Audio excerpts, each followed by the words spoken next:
pressure with that one.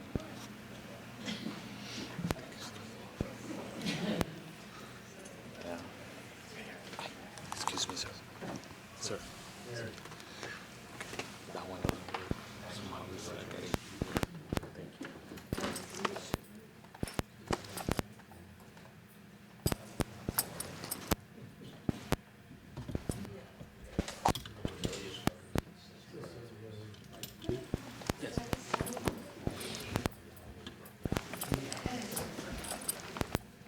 Okay, let me go back on the record. This is on the bottom of my page 2. State versus Jamel Devins, 19-1872 CF 10A. I've got Ms. Collins, Mr. Griffiths present for the state. I've got Mr. Aronson, Mr. Benjamin, Ms. Liberty, Mr. Adelstein present from Mr. Devins, who likewise is present. We're not waiting for Mr. Patanza? No, Your Honor. Okay. Okay, so it was put on for this afternoon, the last time I saw you all, which was March 7th, for all pending motions. Let me just read on the record what I got, and then we'll take these in order, and then I'm happy to address anything else that either side would like me to. Since then, since March 7th, I've got a defendant's motion to vacate stay issued February 16th, 2024, and/or modify, allowing the defendant's motion to dismiss charge of witness tampering to be resolved. That was filed on March 6, 2025. The state filed a written response March 31st, 2025, and there was a notice of hearing filed for this afternoon. Second, I got a defense motion to compel discovery, or in the alternative motion to reveal extent of state's intrusion on the defendant's right to due process, client confidentiality, attorney-client relationship. That was filed March 25th, 2025. There's a notice of hearing for that today as well. Number 3, I have a defense motion to exclude and to impose sanctions. That was filed March 25th, 2025. I likewise have a notice of hearing for that. Number 4, I have just received defendant Jamel Demon's second motion for pretrial release following mistrial. That was filed on March 28th, 2025. I'll discuss that with you all, but I'm going to schedule that for hearing today. I can't hear it today, but I can give you the hearing date today.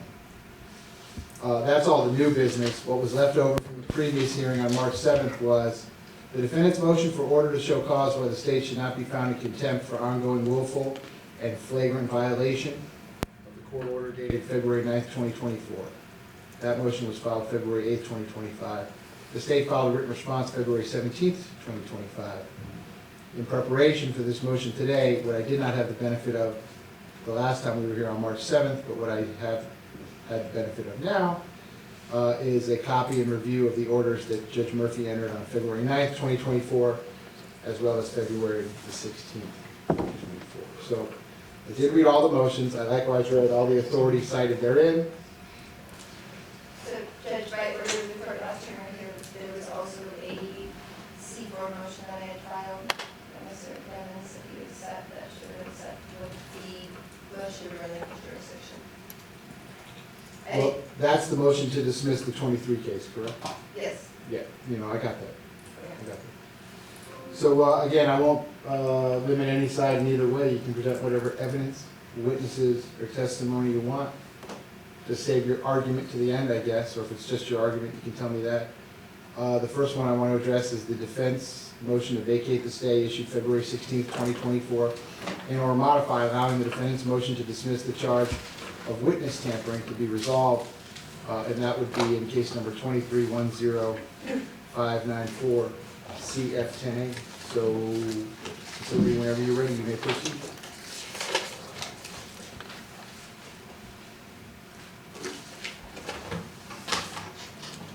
So I did bring a copy of the order, but the court has the order themselves, right?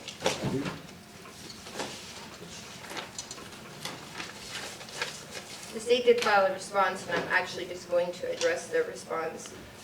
If the court had reviewed the order of Judge Murphy, although the last time I had asked for the stay to be lifted, he said he wasn't going to lift it, and then he gave an analysis. He actually says in the order, even though I'm lifting it, I'm going to set down an analysis that you can follow to see how it works. Looking to the state's motion, they basically said that they disagree with the motion. They feel that And just so the court's aware of what it is, it's not even the entire promotional video, it's a few seconds of a promotional video. It's a Gmail account to Mr. Devon's booking agent, so when you wanted to book shows for him, there was emails sent to, I believe, a Gmail account, a Facebook account. And text messages that would have predated the two alleged victims, in this case, predating their death. The state would like to argue in their motion that those few seconds of that video, those text messages somehow are materially helpful. That's the word that we need to focus on, materially helpful. And then they go on to argue that 924 says that this court is divested of all jurisdiction. They actually go on in their response and tell us, regardless this court's without jurisdiction, they further go on and say that this court had previously ruled that there was no jurisdiction, and in actuality, that's not true. When you look at what the court had stated, they actually said, we go to page 2 of 5, the state argues that the automatic stay provision of section 924.07 1 subsection 2 divests this court of jurisdiction, and the 4th District Court of Appeal now has sole jurisdiction over this entire case. Judge Murphy said this is incorrect.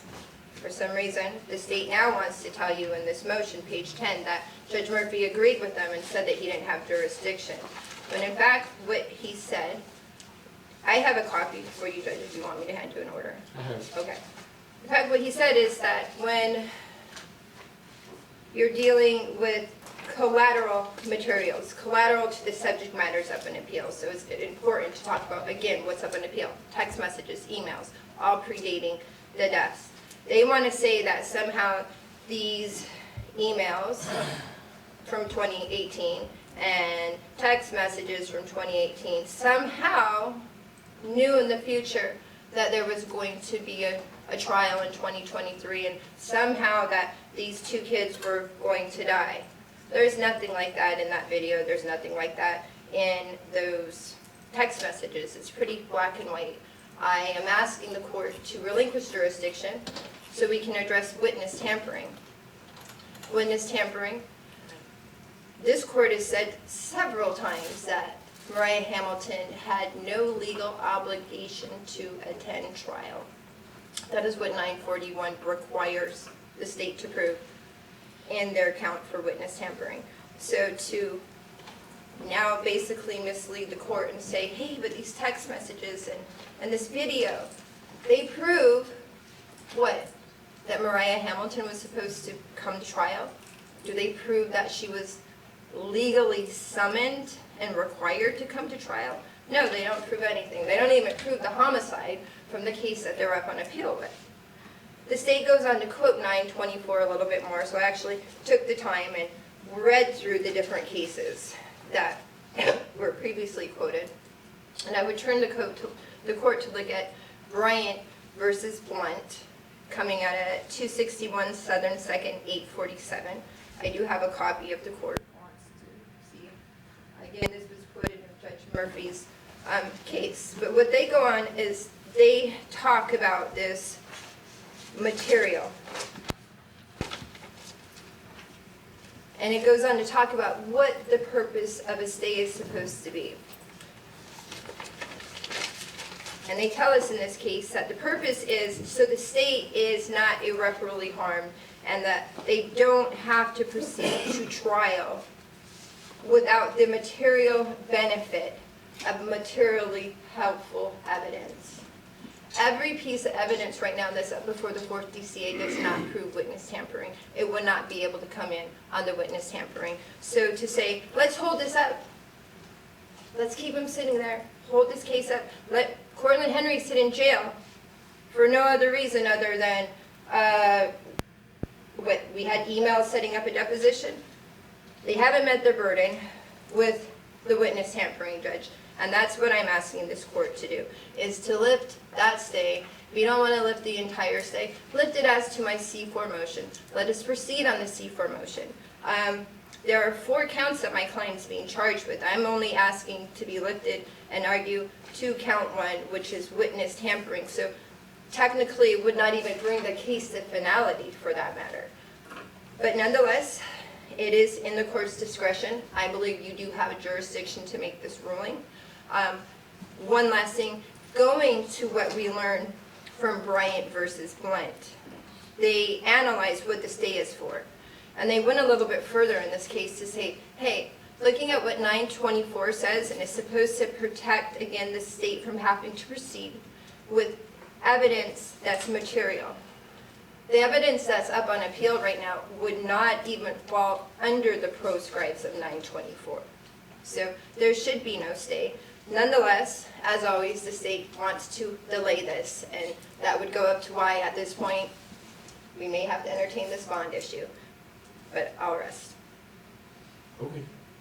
Yes, sir. Your response? So, Judge, my recollection initially when we first asked for the stay with Judge Murphy, the defense agreed that these issues that were up on appeal were also material to the tampering case. But regardless of their position now, I point that out in point 9 of my response as to why these issues are material. Even though they predate the tampering, they serve as motive for why the defendant would reach out, because, for example, in the Snapchat communications, one of the issues up on appeal is the fact that he said, I did that in response to being talked about the murder. Judge, I'm objecting to that. That issue is not up on appeal. That Snapchat message that he is referencing is after the deaths of the alleged victims. Okay, So hold on. he's, We're not for a jury. One at a time. I'll let you respond to anything and everything you want to. Go ahead, sir. It also goes to his motive to engage in the behavior of tampering, which also ties into the gang allegations, because there's a lot of discussions about the gang activity in the various communications. Incentive or consciousness of guilt as to the underlying case, which would be the murder, and the materiality of the witnesses that are being involved, namely Mariah Hamilton. A lot of that stuff is discussed in those communications, in those emails, those issues that are up on appeal, which makes it relevant to the tampering charge. It's not an element, which I think is what Ms. Liberty is getting to, but in terms of evidence the state intends to introduce to support its claim as to why the defendant would tamper, it certainly has bearing there. Turning back towards the stay, I did point out in my motion that in paragraph 6, about what Judge Murphy had said could be permitted to proceed and what could not. But ultimately what governs 924.071 is whether the C4 motion would have a material effect upon the matters up on appeal, and clearly it would. So the court is governed by 924.071. The matter, this count, is up on appeal dealing with evidence relevant to it, and the C4 motion directly addresses that. So until the 4th DCA is done with their proceedings in the matter, this court is prohibited from hearing substantive matters as it relates to that. may I respond? Yes, ma'am. This seems like delay tactics, Judge. You could take Mr. Demon's entire phone going back to when he was born. They're still not going to be able to prove witness tampering. 941, 4 different elements. Mr. Griffiths wants to make us believe that somehow you could look at emails from 2019 and that gives you a state of mind. Like, my client's not psychic. He didn't know this was going to happen in 2023. He didn't know his friends were going to get killed. So them saying it's material is disingenuous, Judge. So I would ask that we lift the stay. We proceed on the C4 motion, which is only to 1 count. There are still 3 other counts. We're not bringing this case to finality. I am just addressing the tampering, because on its face, they have not met their burden with the tampering, and they'll never meet their burden with the tampering.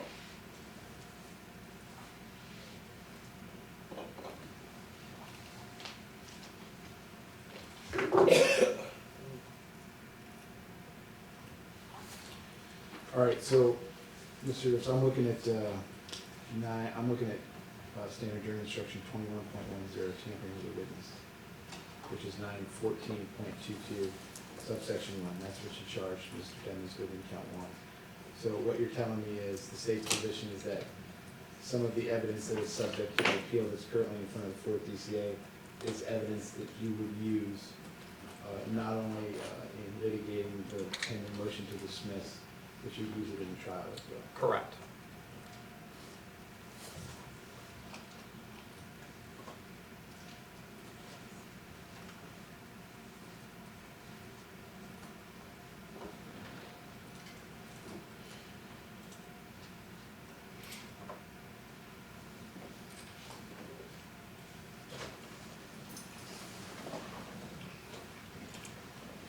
Okay.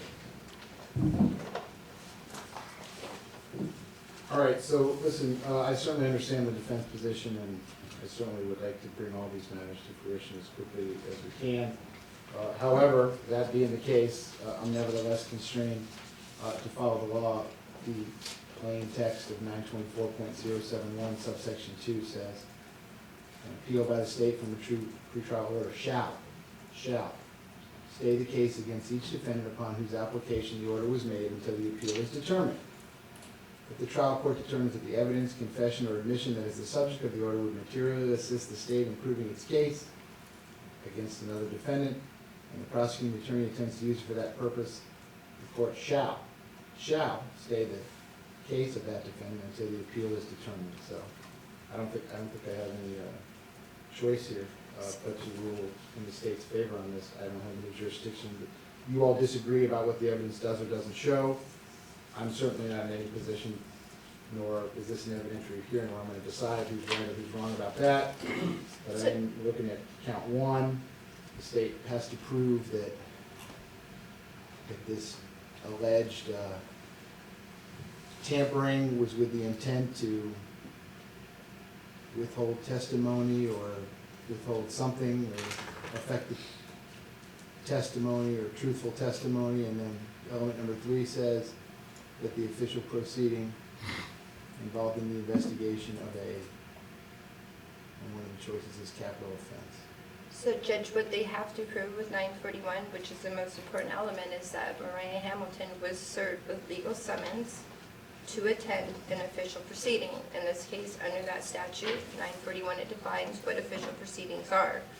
The only applicable one would be the trial that occurred in May of 2022.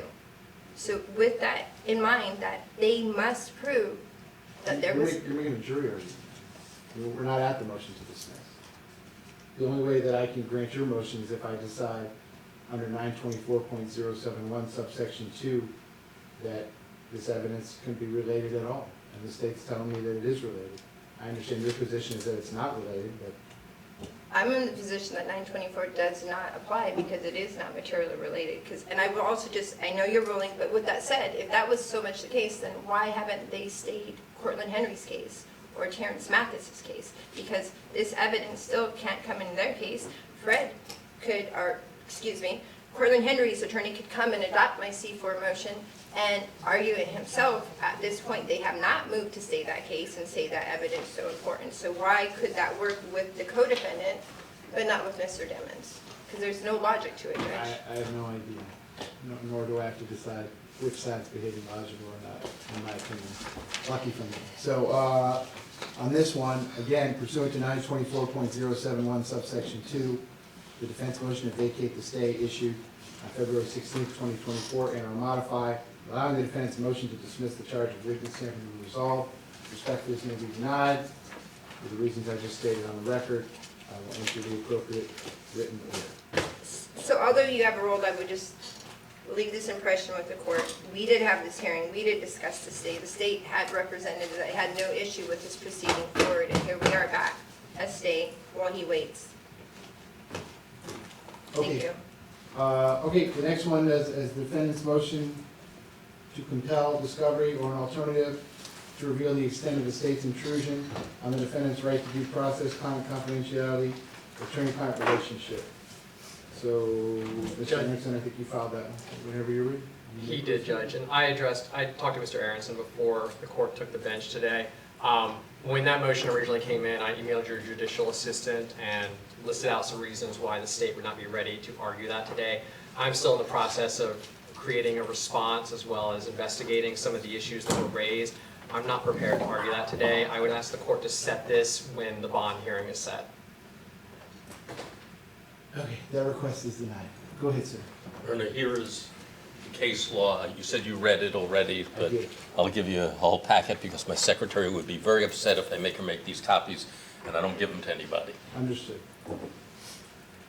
Your Honor, since you've read the motion and you've read the case law, it appears to me, appears to us, that you previously did not believe that you had the authority to conduct a hearing based upon whether there is a conflict between Ms. Liberty and Mr. Demmons as far as her still representing him. I believe one of the cases that I submitted says that in fact the court can hold that type of hearing. But that's not the gravamen of this motion. The motion is really focused on the other Sixth Amendment rights: attorney-client privilege and effective assistance of counsel and due process under the Fifth Amendment. Now, all the cases I gave to the court, there's not one on point, because this area of the law seems to be incredibly fact-specific. But the one thing that we know from all these cases is, A, the state should have revealed a year ago, a year and some odd months ago, that in fact Ms. Liberty's Apple accounts had been searched. They did not do that. The case law seems to be very clear also, Your Honor, that because they have this material, and I jump ahead and I'll jump back, we don't know what they have. What we know is that they've seized Ms. Liberty's Apple accounts through a search warrant. But when asked whether there were other search warrants or whatnot, the state still has not revealed whether anything else of Ms. Liberty's accounts have been searched.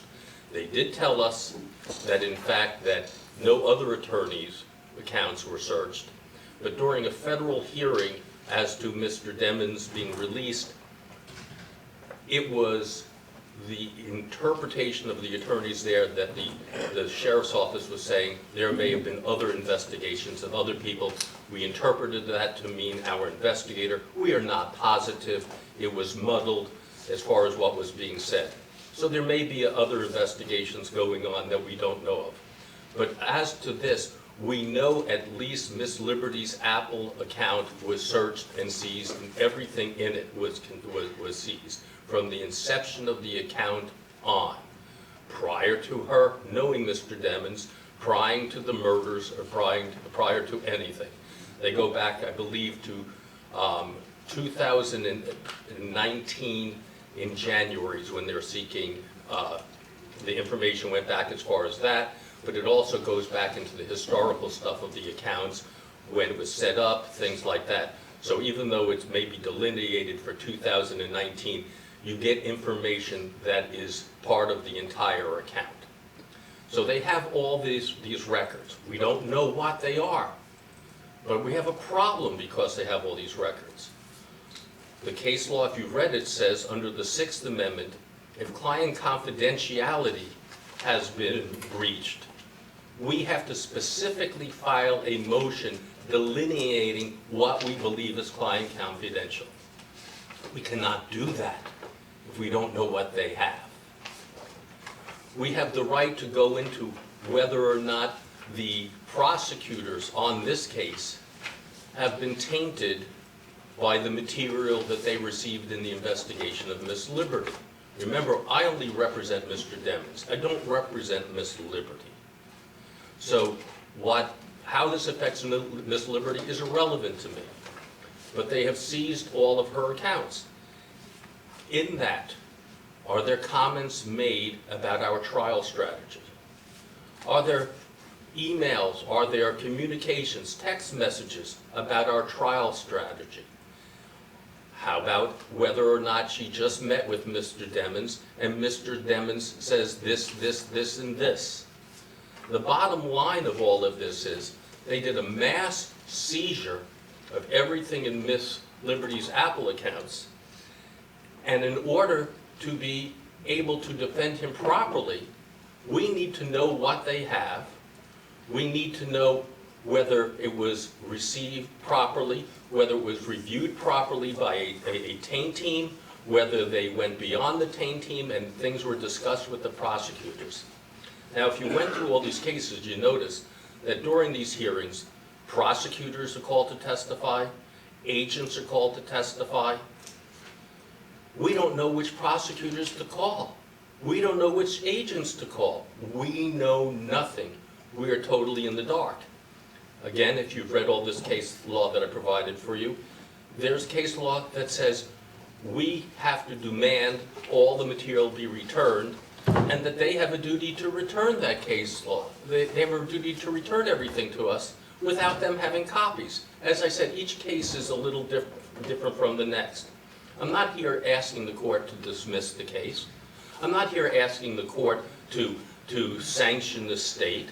What I'm asking the court is to make the state reveal to us all that they have, so we can determine whether there is a conflict, and as I said, that's not the gravamen of this motion, but whether there's a client-attorney privileged material that they have in their possession, whether they have an effective assistance, whether they've destroyed our effective assistance of counsel because they now know our trial strategy or what we're going to do, what we're planning, and as the case law shows you there, that takes away the effective assistance of counsel. And then overall, we need to know all that's going on, because there's the Fifth Amendment due process rights that you have. And even if everything they did up until this point allows them to get this material, you have to still eventually look at the totality of the circumstances, and has my client's due process rights been violated? And that's going to be a bigger picture, starting from the time that they withheld Brady material and things of that nature. Well, we're entitled to know everything they have. We're entitled to see everything they have. We're entitled to know what witnesses have seen everything, who took part in this, what information was shared or not shared with this trial team. We're entitled to all those things, because without it, we cannot effectively represent our client. So before I ask the state to respond, I see the 6 bullet points specifically that you requested. Return seized property that belongs to Mr. Devon, and we'll skip number 2 for a moment. Provide notices of defense to all the documents that have a bearing on attorney-client privilege. Provide the protocol that was used to segregate the information. Provide a list of witnesses who were involved in obtaining the search warrant, and any and all documents related to Ms. Oakley's account. I don't know if the cases that I read support all those specific requests, but my question is this: as to number 2, provide copies of all materials in the state's possession obtained from the accounts. Doesn't that solve your whole problem, at least for now, if I just order them to turn over everything they got? It's a start, but it's not a finish. And the reason why it's not the finish, we still need to know whether this material was passed on to the trial team, whether they had a taint team. Those are things that we still need to know. So although, as I said, that's a start to order this all to be returned to us, or copies of all of this, it doesn't get us to every place we need to go. How, by just them turning it over to me, how do I know that this incredibly confidential piece of information wasn't seen by the taint team, called up Mr. Griffiths and said, God, you can't believe what we just discovered here. This will help you in the murder case. Here it is. We don't know that. I'm not accusing anybody, but the case law is pretty clear. We're entitled to find out if it was shared with these prosecutors. If there is such material, and again, I'll repeat what I talked to you about before, but Ms. Liberty's sitting right over there. You can have a discussion with her anytime you want, so I suspect you probably know what's included in her. Your Honor, she knows what's included in her. No, Your Honor, you're wrong, and I don't mean that nasty to the court.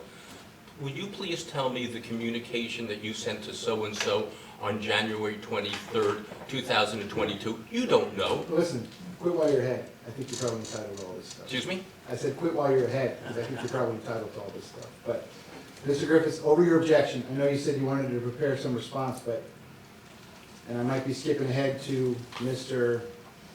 Edelstein's motion next, but I entered an order February 18th, 2025, at least in part granting the request for discovery that you all were to comply with 3.220.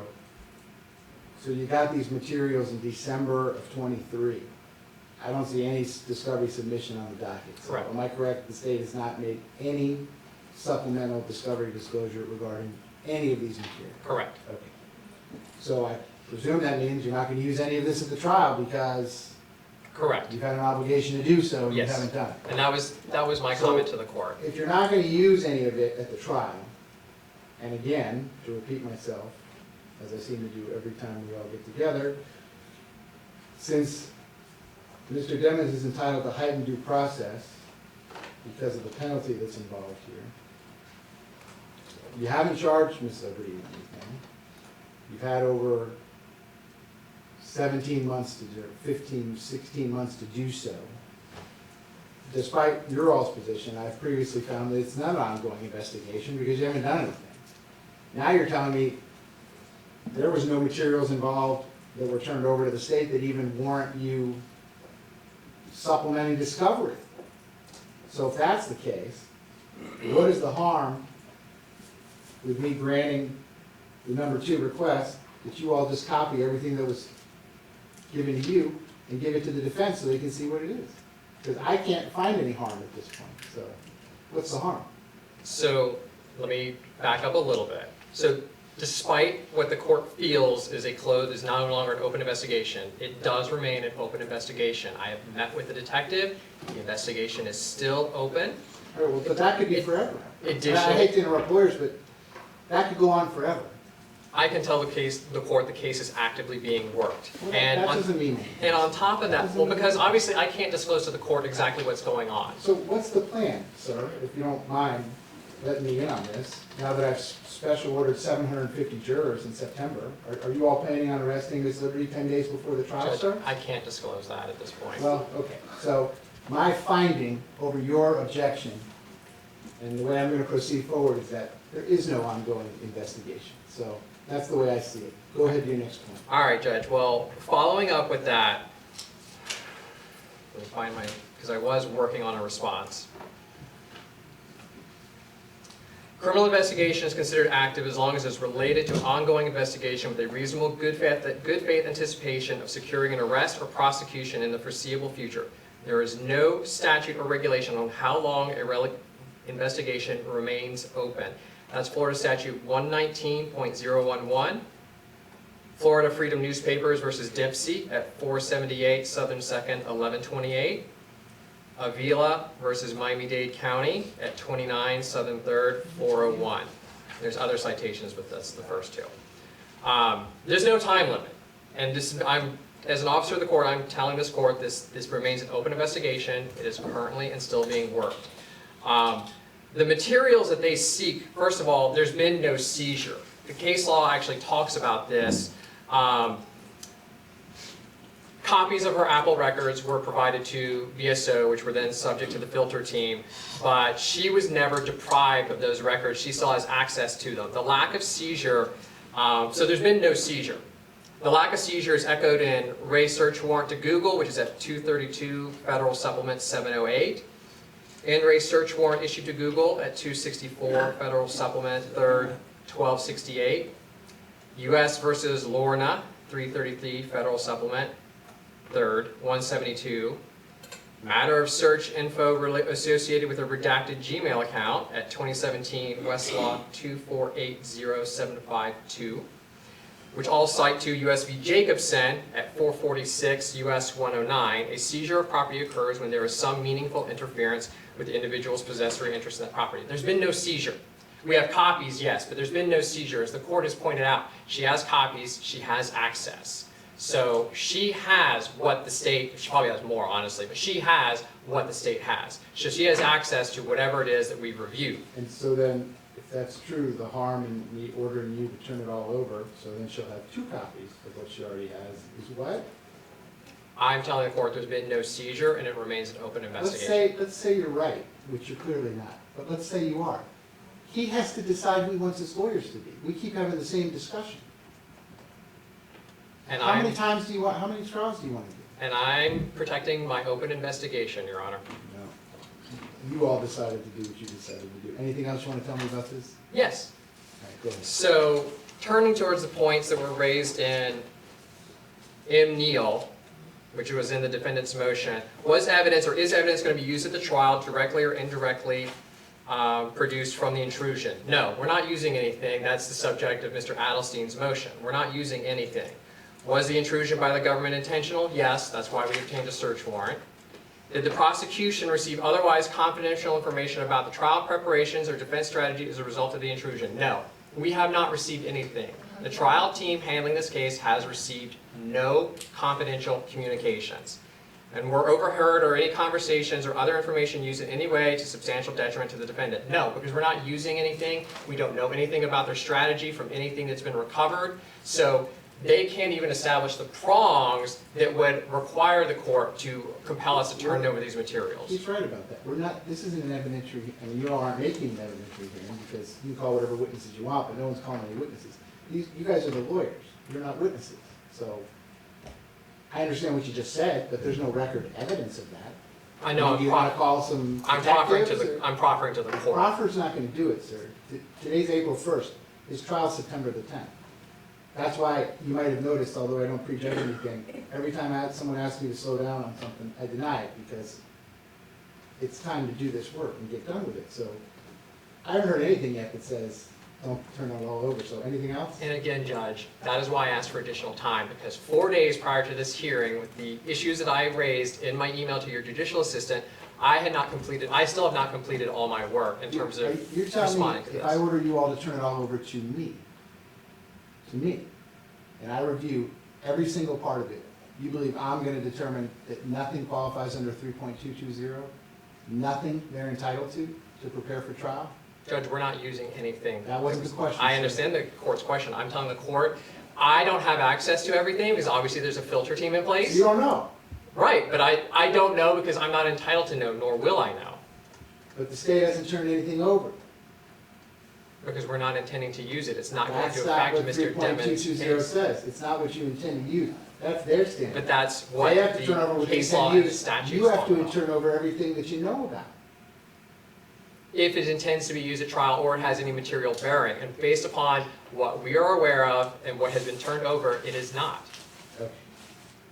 Anything else on that issue? One moment, Your Honor. Okay. Yeah.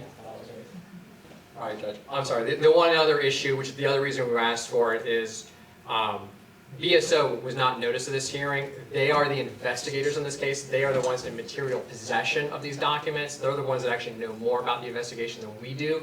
And I feel they have a right to be heard as well, because in some of my initial research, when I was looking at things like public records requests, the lawsuits always involve the sheriff's office This versus isn't the a public defendant. records I request understand, lawsuit, sir. but I believe that our sheriff's office also has standing. You're 3 for 3. I don't agree with anything you said. Anything else? Judge, again, I still haven't had an opportunity to fully address the motion, which is why I was asking for additional time. Okay, over your objection. So, the defendant's motion to compel discovery, or an alternative, motion to reveal the extent of the state's intrusion on the defendant's right to due process, client confidentiality, attorney-client relationship, is going to be granted in part and denied in part, as follows. It's granted as to paragraph 2. Giving the state 20 days to provide the defense copies of all materials in the state's possession obtained from Attorney Raven Liberty's appellate counsel. The other 5 requests are denied without prejudice, depending on the outcome. Thank you, Your I Honor. will give you a written order on that. Next.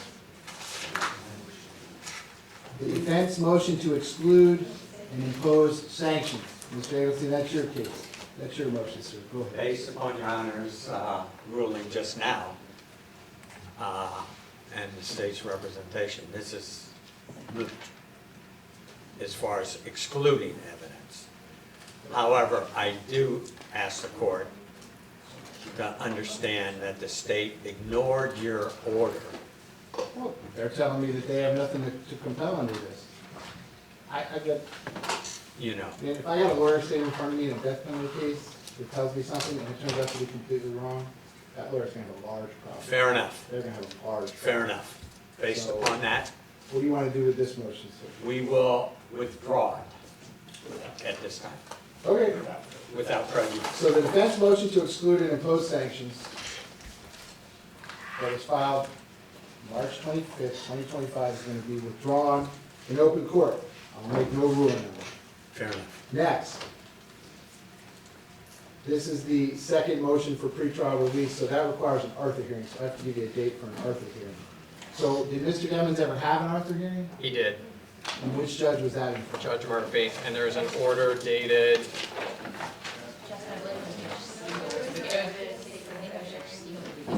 I have an order from Judge Murphy as well, September 21st, 2023, and I'm being told Judge Siegel did one as well. He's had two Arthur hearings. I can't say for Siegel, I have the order from Judge Murphy. One regarding COVID, so Brad Cohen had filed a motion. I saw that for medical reasons, but that probably wasn't really an Arthur hearing. Yeah, there was not one. So who did the actual Arthur hearing?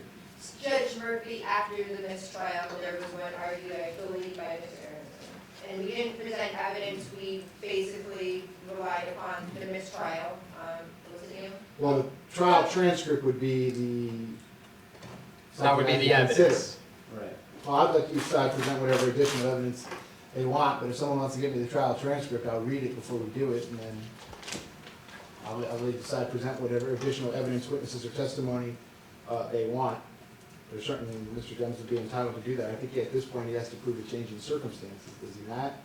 So, So, Judge, when I quoted to a note, there's the two prongs, and that's kind of rely on it. There is the proof evident of guilt, but that's not where the inquiry stops. It says, yes, if the state can go ahead and prove that, that's fine, but there's a second step to that, and that's appropriateness. And that was the crux. yeah, then I can exercise my discretion. So are you stipulating that the proof of guilt is evident and the presumption is great? And you just want me to have a hearing on part two? Or do you want me to have a hearing on the whole thing? I'll give you as much time as you need. All right, so we'll proceed on all of it. Okay. So let me handle the other matter. Just pause on that, and I'm gonna give you a date. I'll check with everyone's schedule. And I'll give you a date, you tell me how much time you need, and we'll do that. So, Just can I inquire one thing, so the entire trial transcript you want printed, so I can get it printed and deliver them? that would be great. If someone just wants to put it on thumb drive, I it doesn't have think to be I printed. think we have an electronic copy that we can supply to the court. Thank you, Mr. And We they- do, it's just broken, it's obviously voluminous, broken up into days and witnesses and all that. That's but- fine. It's, Just make sure whatever, I will read before the hearing, whatever either side wants me to see ahead of time, just to make sure the other side has a copy of whatever it is that you send me, and then I'll let you introduce whatever additional evidence, witnesses, or testimony you want, and then, as Ms. Liberty correctly points out, I have to make a determination as to proof, evidence, presumption, grade, and then number two, even if I were to do so, I have to make a determination as to whether it's an appropriate exercise of my discretion to grant a bond in the case. So I'll be happy to read whatever you need me to read ahead of time. So just pause on that for a second for the date. Let me go back to the one matter that was left over from the last time, the defendant's motion for order to show cause by the state not being found in contempt for the ongoing willful flagrant violation of the court orders. I read that, I likewise read the state's response, I likewise, what I didn't have the benefit of last time, was read the two orders that were previously entered by Judge Murphy, February 9th, 2024, February 16th, 2024. I'm sorry, Judge, I'm just trying to figure out which motion you're referring It to. was the first one listed on the previous notice of hearing the last time we were here. Number one, defendant's motion for order to show cause for the state of Florida's ongoing willful and flagrant violation of a court order dated February the 9th. I didn't have the benefit of the state's written response. I didn't have the benefit of the orders, so I told you all that I would hear that today, which is April the 1st. So there I am.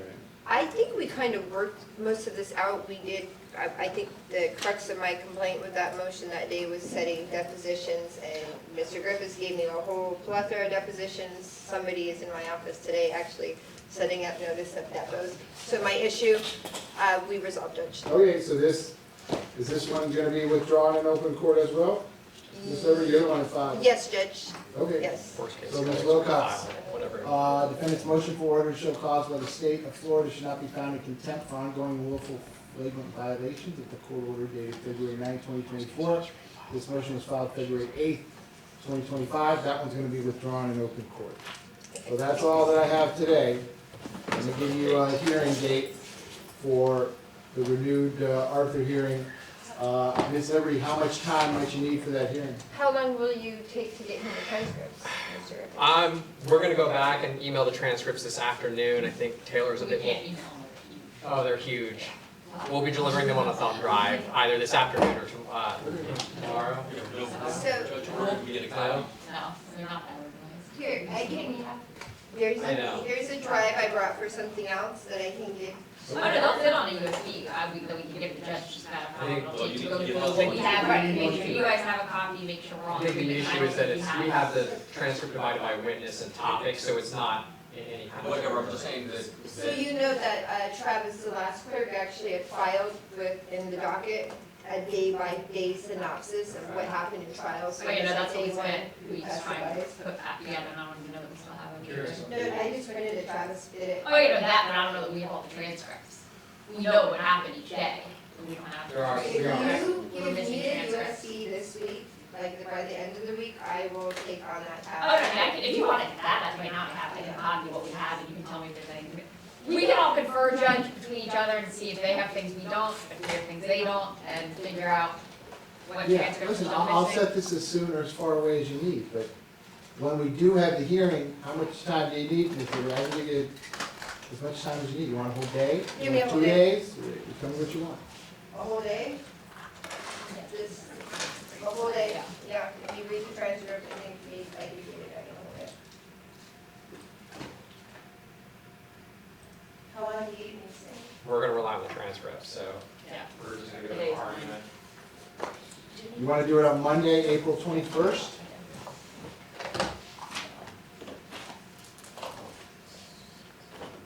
It's right after Sunday. I am. That's right after. We're both That's Miss Easter Collins and Sunday. I are out that day, I'm about that whole week. or you're out the whole week. It's Easter Sunday is what I have to say. Sorry. That's the 20th, I think. We're all like, yeah, Monday usually. You want to do it on, hold on.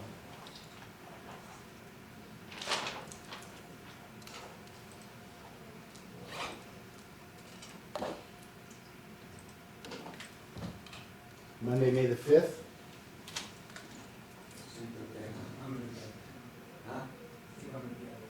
I could start at like 10:30 that day, just because I have a lengthy change of plea that morning with multiple Is victims. Tuesday, May 6th better? It is for me, I don't know about Ms. Collins. I might still be in trial from the week before in front of Judge Leday, but if not. Judge, can we do it the week after? I'm in state on a case I'm trying to finish up in California that week. I'm open that Yeah, that week. week after, I should be. I'm going to have 4 co-defendant murder trial, starting on Wednesday, May 7th. I can do any day, basically between now and then. I have one other trial, but once May 7th comes, May I'm 7th, in trial. No, he's starting trial May 7th. so May 6th. May 6th. Again, this is just for the Arthur hearing, Mhm. nothing Yeah. else. Basic. State, does May 6th work for you? It works for me, Ms. Collins hopefully will be down in trial. If not, I'll be doing some heavy lifting. Okay. Defense, does May 6th work for you? Yes, other than I have a calendar call that'll take 10 minutes, hopefully that does not interfere. I'll send it at 9:30, start at 9:30. I'll give you the My whole day. calendar call is at 1:30, so I may have to just, In this building, yeah. I can handle that for you when the time comes, just remind me of that. Okay, so, Ms. Wilcox, put down, Mr. Simmons, put both case numbers down, please, for, defense, motion to set bond, Arthur hearing, Tuesday, May 6th, at 9:30 a.m. This case remains set for trial, both cases, September 10th, at 9 o'clock. State, is there anything else that you need me to do regarding Mr. Devens today? One moment, Your Honor.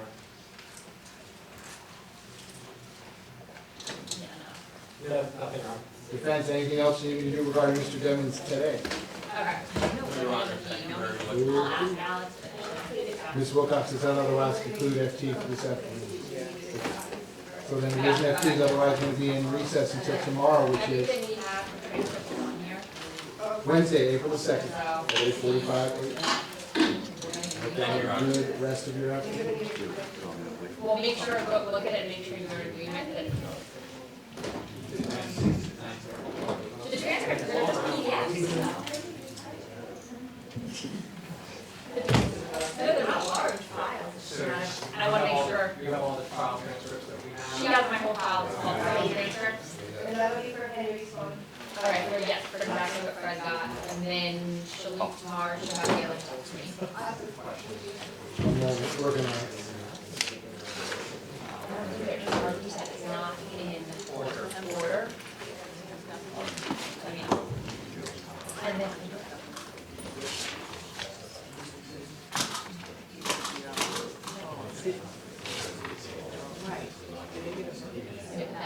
Yeah.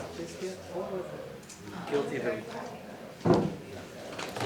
they're, I think they're doing the,